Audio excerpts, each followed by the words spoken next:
Hello दोस्तों, कैसे हैं आप सभी। उम्मीद करती हूँ आप सभी भी बहुत अच्छे होंगे। दोस्तों, हर गर्भवती महिला का एक यही सवाल होता है कि मुझे बच्चा बहुत हेल्दी चाहिए, मेरा बच्चा सुंदर होना चाहिए, स्वस्थ होना चाहिए और मोटा होना चाहिए। क्या आपको पता है कि अगर हेल्दी बच्चे की आप कामना रखती हैं, आप इच्छा रखती हैं, तो आपको प्रेगनेंसी की जर्नी में किस तरह से अपना ख्याल रखना चाहिए? आज के इस वीडियो में हम यही जानने वाले हैं।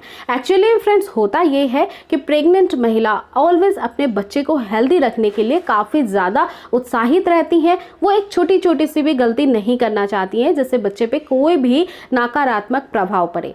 और तीसरी बात फ्रेंड्स, कि अगर आपको हेल्दी बेबी चाहिए तो आपको आपका केयर बहुत अच्छे से प्रेगनेंसी में करना भी होगा। कई बार हम कुछ ऐसी गलतियां कर बैठते हैं और स्पेशली खाने पीने की चीज़ों में, जिससे कि बच्चे को जो है जितना न्यूट्रिशन मिलना चाहिए नहीं मिलता है, प्रॉपर ग्रोथ नहीं होता है और बच्चा आपका बहुत ज़्यादा हेल्दी आपको दिखाई नहीं देगा डिलीवरी के बाद। तो प्रेगनेंसी में कुछ चीज़ें जो हैं आप गांठ बांध लीजिए और उन बातों को ज़रूर आप अपने जीवन में अप्लाई करिए प्रेगनेंसी के दौरान। सबसे पहली बात कि बच्चे को अगर हेल्दी बनाना है तो हमें अपने डाइट में सबसे ज़्यादा आयरन की मात्रा रखनी चाहिए। आयरन की मात्रा बेसिकली जैसे जैसे प्रेगनेंसी का महीना आगे बढ़ता जाता है आपके शरीर में घटता ही चला जाता है। इसीलिए डॉक्टर आपको एक लाल रंग की गोली देते हैं जो बेसिकली आयरन के लिए होता है, और ये आयरन का जो सप्लीमेंट होता है वो आपको पूरे 9 महीने लेना ही होता है, ठीक है, क्योंकि आपकी हीमोग्लोबिन परसेंटेज डाउन होती रहती है जैसे जैसे प्रेगनेंसी की जर्नी में फीमेल आगे बढ़ती चली जाती है। तो देखिए, नेचुरल सोर्सेस ऑफ आयरन आपको बढ़ाना होगा और उससे बच्चे को जितना ज़्यादा ब्लड फ्लो मिलता है उतना ही बच्चा हेल्दी होता है, उसका वजन भी बढ़ता है। नेचुरल सोर्सेस ऑफ आयरन आपको किन चीज़ों से मिलता है? तो वो लीफी वेजिटेबल्स में बहुत ज़्यादा पाया जाता है। जितने भी साग सब्जी होती है ना, ग्रीन कलर की होती है, खास रूप से लीफी वेजिटेबल्स, पत्ते वाली सब्जियां उसमें बहुत ज़्यादा होती हैं। तो डेली आप कोई ना कोई साग जरूर खाएं। जैसे लाल साग खा सकते हैं, इसके अलावा आप पालक खा सकते हैं, बथुए का साग खा सकते हैं, आप मेथी खा सकते हैं। ऐसे कई सारे ऑप्शंस आपके पास हैं, तो उन ऑप्शंस में से कोई एक साग डेली ही खाइए। इसके अलावा जितना हो सके आप सब्जी खाएं, क्योंकि सब्जी में न्यूट्रिएंट्स बहुत अधिक होते हैं, विटामिन्स बहुत अधिक होते हैं जो बेबी के ग्रोथ के लिए, जैसे कि हार्मोनल ग्रोथ, बेबी की आईज के लिए, बेबी के हेयर के लिए, बेबी के नेल्स के लिए बहुत ज़्यादा इम्पॉर्टेंट होते हैं और बेबी के स्किन के लिए भी। इसीलिए हरे जितनी भी सब्जियां होती हैं उनमें विटामिन्स अच्छे होते हैं, पाए जाते हैं। तो आपको डेली सब्जी जरूर खाना है। दूसरी चीज़ फ्रेंड्स, बच्चे को हेल्दी रखना ही है और साथ ही साथ उसको मजबूत भी बनाना है। बार बार बच्चा बीमार नहीं होना चाहिए डिलीवरी के बाद। तो उसके लिए फ्रेंड्स आपके बॉडी के अंदर कैल्शियम और प्रोटीन बहुत अच्छे से मिलना चाहिए, जो जिससे कि बच्चे की जो हड्डियां होती हैं वो बहुत मजबूत बनती है, और वो मिलता है दूध से बनी हुई चीज़ों से। अक्सर कई बार प्रेगनेंसी में महिलाएं दूध पीना पसंद नहीं करती हैं। तो देखिए, यहाँ पे आपकी पसंद को इग्नोर करते हुए आपके बच्चे का ध्यान आपको रखना चाहिए। और दूध से बनी हुई जितनी भी चीज़ें होती हैं, अगर मान लीजिए दूध आपको पसंद नहीं है तो दही खा सकती हैं, छाछ पी सकती हैं, आप पनीर खा सकती हैं फ्रेंड्स। इसके अलावा आप चीज़ भी खा सकती हैं, उसमें भी कैल्शियम बहुत अधिक होता है, प्रोटीन भी मिल जाएगा। और अगर आप नॉन वेजिटेरियन हैं तो उबले हुए अंडे तो बहुत बढ़िया हैं, उसमें 600 ग्राम टोटल जो है फैट और प्रोटीन होता है। तो वो दोनों ही मिल करके आपके बॉडी के लिए बहुत फायदेमंद होते हैं और बच्चे के लिए स्पेशली। तो आप 2 उबले हुए अंडे का भी सेवन प्रतिदिन कर सकती हैं, गर्मियों में भी कर सकती हैं और नुकसान नहीं पहुंचाएगा।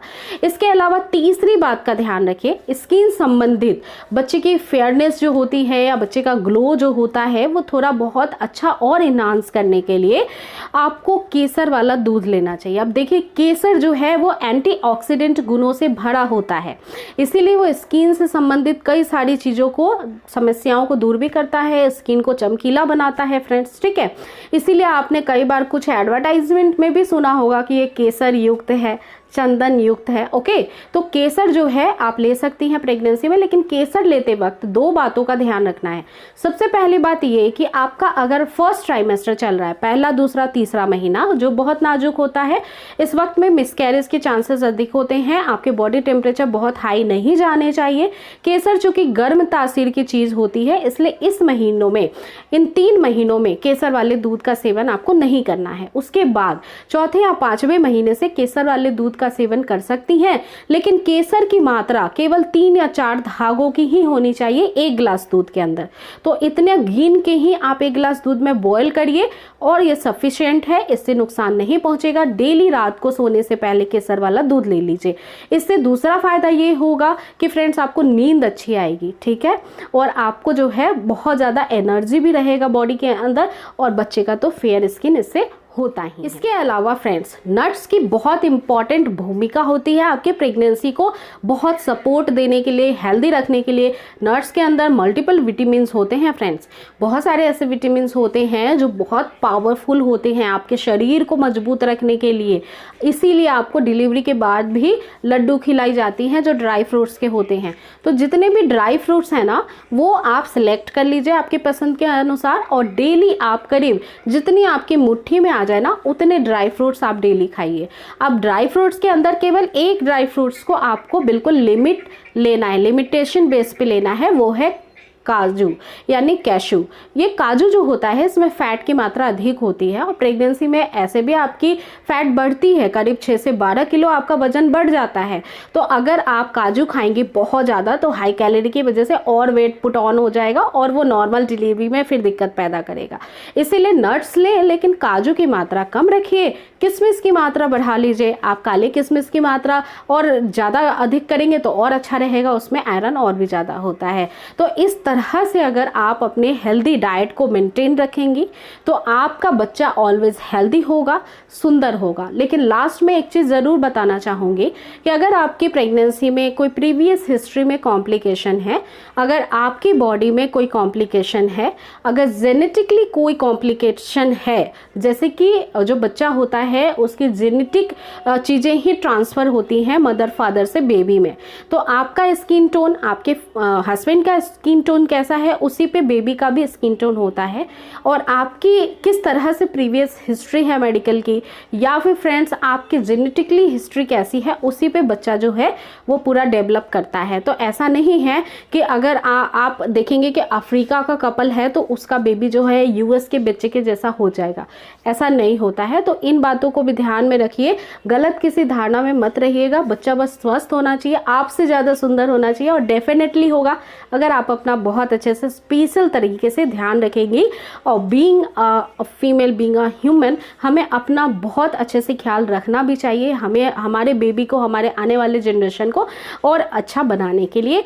तो फ्रेंड्स ये वीडियो आपको कैसा लगा ये मुझे कमेंट करके ज़रूर बताएं, और ऐसे ही वीडियोस को देखने के लिए आप ज़रूर चैनल को सब्सक्राइब कर लें। आपकी कोई भी क्वेरी या कमेंट है तो आप मुझे मेल कर सकती हैं फ्रेंड्स। और इस वीडियो को मैं यही बैन करती हूँ, अगली बार फिर से मिलूंगी एक बहुत ही इंफॉर्मेटिव वीडियो के साथ। तब तक आप अपना रखिएगा पूरा ध्यान। ठीक है दोस्तों, एंड थैंक यू।